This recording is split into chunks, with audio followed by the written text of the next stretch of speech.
So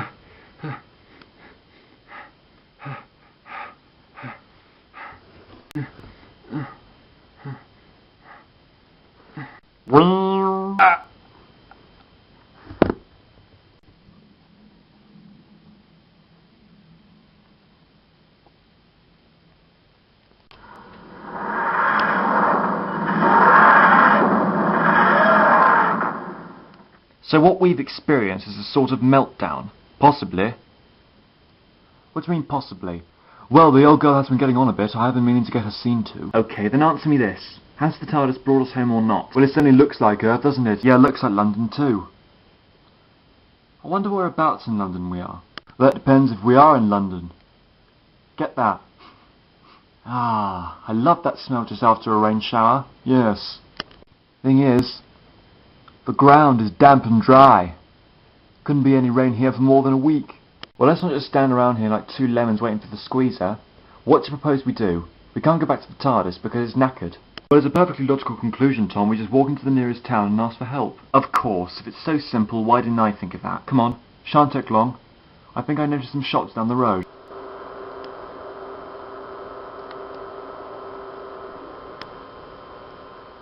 Here are the data records you wanted on last night's scan, sir. Oh, thank you.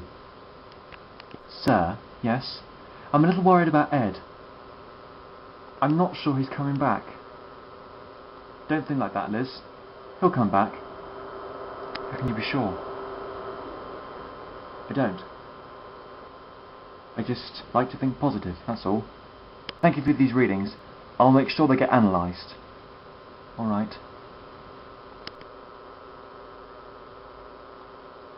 That's not right. What's not? What do you mean? Well, these readings, they're not right at all. I mean, there was a blip. Just now, I just saw it. Whereabouts? There, right there. Where the monitor readings are registering above 2. You were probably just imagining things. I wasn't imagining things, I saw it. Supposing she is right, sir, for the purpose of argument, what were we to do? Well, we'd have to take better care of things around here. I'm sorry, Julia, I'm sure you are doing a good job. But we're all under a tight schedule.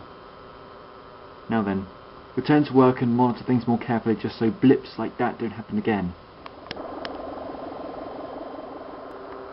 Sir? Yes? What is it now? I don't mean to disturb you from your work or cause any panic, but that blip I just witnessed now was the same blip we witnessed in the equipment last night.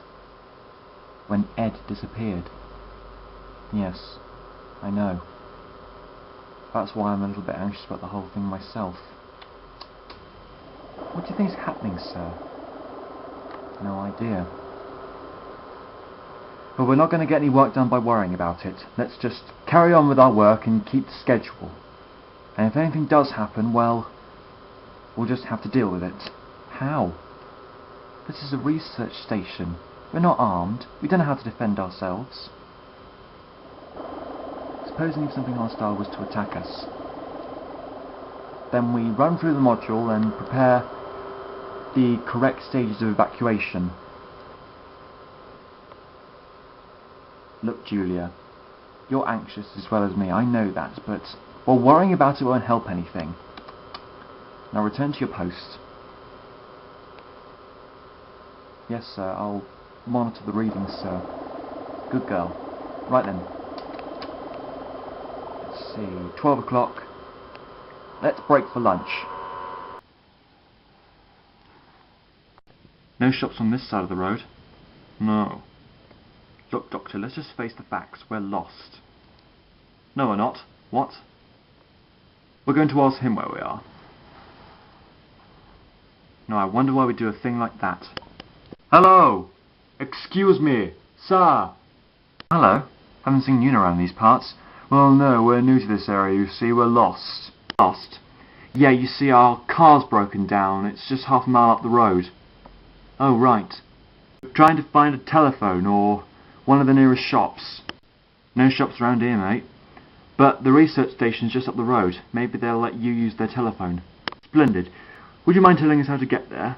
It's simple, really. You just go up that hill, Go past Westwood Street straight on, then turn left, and you can't miss it. Thank you, Mr. Banks. Jeremy Banks. Pleasure, Mr. Banks. We'll see you again soon, hopefully. Come on, Tom, we haven't got time to lose.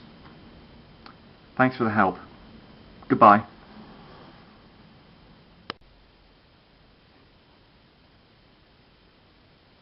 Strange people.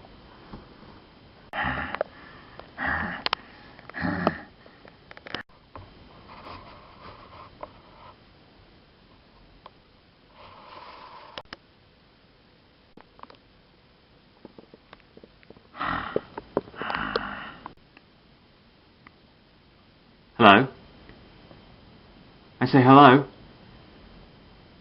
Is anyone there?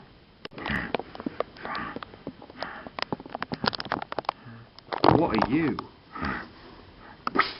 Ah!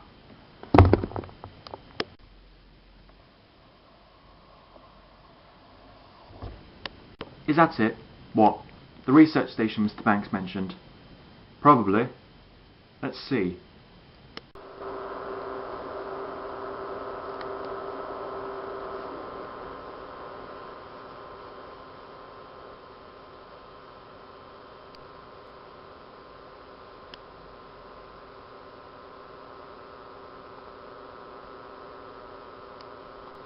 Well, this certainly is a research station. You know what else is certain? What? It's definitely the 20th century. Wonder if there's anyone about. Hello? Anyone here? Evidently not. Let's see now. Earlier 20th century technology? Yes, this is very advanced stuff. I wonder if this has to do with any of the miscalculations of the TARDIS. Doctor. Not now, Tom. Doctor!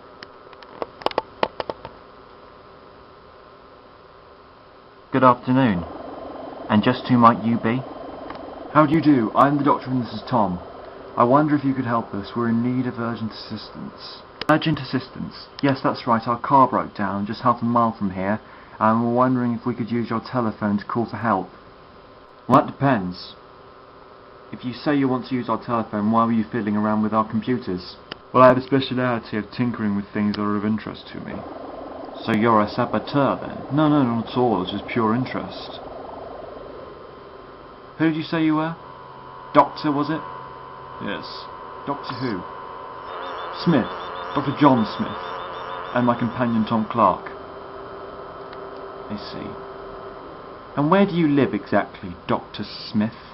Well, I don't have a permanent residence. You see, I'm a traveller. I like to go around places. What's that over there?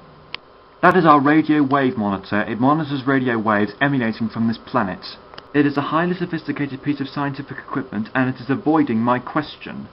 You should monitor that more frequently, you know. Pay more attention to its readings. Who are you to tell me what to do in my own establishment? I'm not. I'm merely suggesting. You think very clever, don't you? Coming in here, thinking like you own the place. Well, this is my establishment. I don't need your opinion. Now, if you want to use our telephone, you might as well use it and get out of my sight. We don't want any interferers. Not here, not tomorrow, not ever. Do you hear me? Perfectly. We didn't mean to aggravate you. Dr. Montego. We're very sorry to disturb you, Dr. Montego. Are you the only person here? No, there are other members of crew, but they've gone for their lunch. Why not you? Someone has to stay here and keep their eye on things, don't they? Yes, I suppose so. Telephone's just through there, Dr. Smith. Thank you. Your friend is very gobby, Mr. Clark. Oh, it's just his normal attitude towards things. Where exactly is it you said you came from? That's just the thing we didn't. The Doctor and I come from London. London? Yes. We work for a top-secret security establishment program, UNIT. Oh, I've heard of UNIT. Didn't realise you worked for them. Well, it's on and off. But anyway, we were just on our way back to London before our car broke down. Well, you couldn't have come at a worse time. What do you mean? Well, since last night we've been picking up strange readings of things coming out from the sky. What sort of things? Oh, just maybe just a bit of meteorite or stuff like that, something that can be shaken off. But you don't think that, do you? You think there's something else more to it. Doesn't matter what I think. I'm just a scientist. My opinions don't matter. But anyway, we sent one of our junior technicians to go and have a look at it. and he never came back. Then we sent one of our personal staff, and he never came back. There's something strange happening here, but I find it's best not to worry about it, just to get on with our work.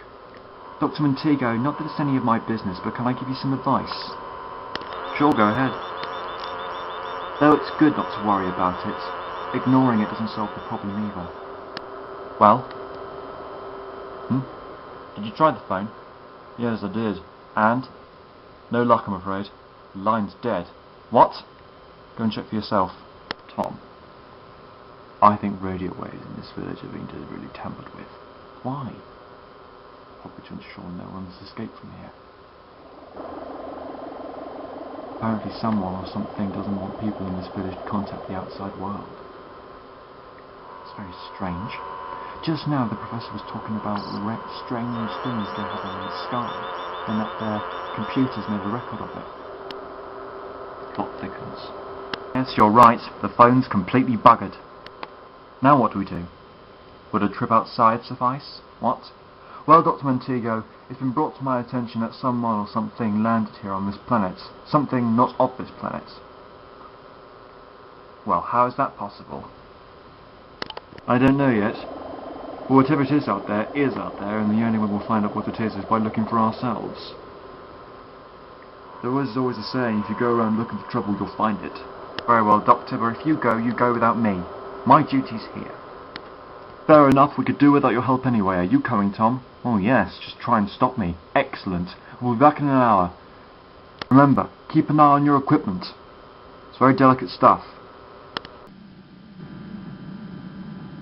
Oh, my head.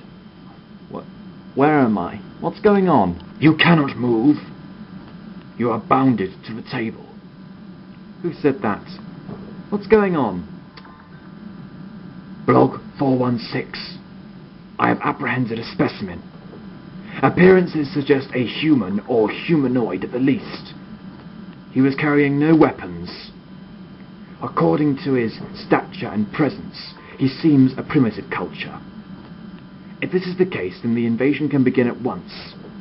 I shall make use of this specimen as I did with the other, as I will need assistance in my operations. I will begin the robotization process now. Now listen, you. You stay away from me. Stay back. Stay back. Back. Back. Ah! Ah! Doctor, I've been thinking. Supposing there is an alien threat here, what do you intend to do? We'll make contact with it, find out what it wants. And supposing its intentions are hostile. There might not be, Tom. There might not be. I don't believe it. That wasn't there before. Doctor, that's a Sontaran spacecraft, I know. Sontaran spacecraft means there's a Sontaran here. What do we do? Go back to the research station. Warn the others. Stay where you are! Do not move.